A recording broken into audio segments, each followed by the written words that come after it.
Աստված հավատարիմ է, Դեյվիդ Վիլկերսոն, օր մայիսի 3, փորձել Աստծուն։ Երբ Տեր Հիսուսը կանգնած էր տաճարի ամենաբարձր վայրում, Սատանան շշնջաց նրան. «Քեզ վայր գցիր, եթե դու իսկապես Աստծո որդին ես, նա կփրկի քեզ»։ Այս ժամանակ Սատանան նրան առավ տարավ Սուրբ քաղաքը և կանգնեցրեց նրան տաճարի աշտարակի վրա և ասաց նրան. «Եթե Աստծո որդի ես, քեզ վայր գցիր, որովհետև գրված է,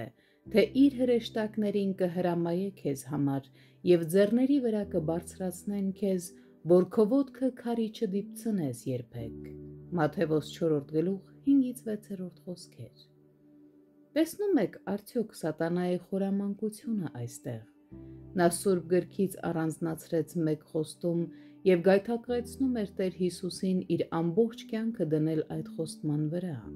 Նա առաջարկում էր. «Դու ասում ես, որ Աստված քեզ հետ է, ուրեմն ցույց տուր ինձ ապացույցը։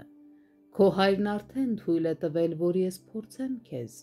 որտեղ է նրա ներկայությունը այս ամենում։ Դու կարող ես ապացուցել, որ նա քեզ հետ է հենց հիմա, քեզ վայր գցելով։ Եթե նա քեզ հետ է, նա կփրկի քեզ»։ Իսկ ինչպես պատասխանեց Տեր Հիսուսը։ Նա ասաց. «Դարձյալ գրված է, թե մի փորձիր Տիրոջը, քո Աստծուն»։ Ինչ ի նկատի ունի Տեր Հիսուսը այստեղ ասելով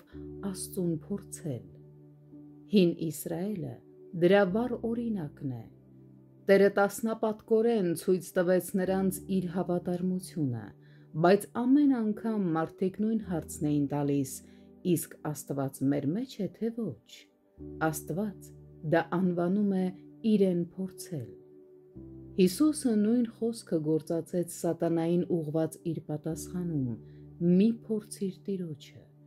Ինչ է սա մեզ ասում։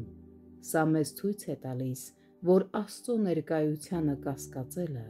ծանր մեղք է։ Մենք չպետք է կասկածենք, թե արդյոք նա մեզ հետ է, թե ոչ։ Ինչպես Իսրայելի դեպքում, այնպես էլ մեր դեպքում Աստված մեզ արդեն իսկ տրամադրել է բազմաթիվ ապացույցներ։ Նախ նրա խոսքում մենք շատ խոստումներ ունենք նրա մեզ հետ մտերմության մասին։ Երկրորդ, մենք ունենք մեր անձնական փորձառությունը Աստծո հետ մեր կյանքում նրա բազմաթիվ ազատագրումների վկայությամբ։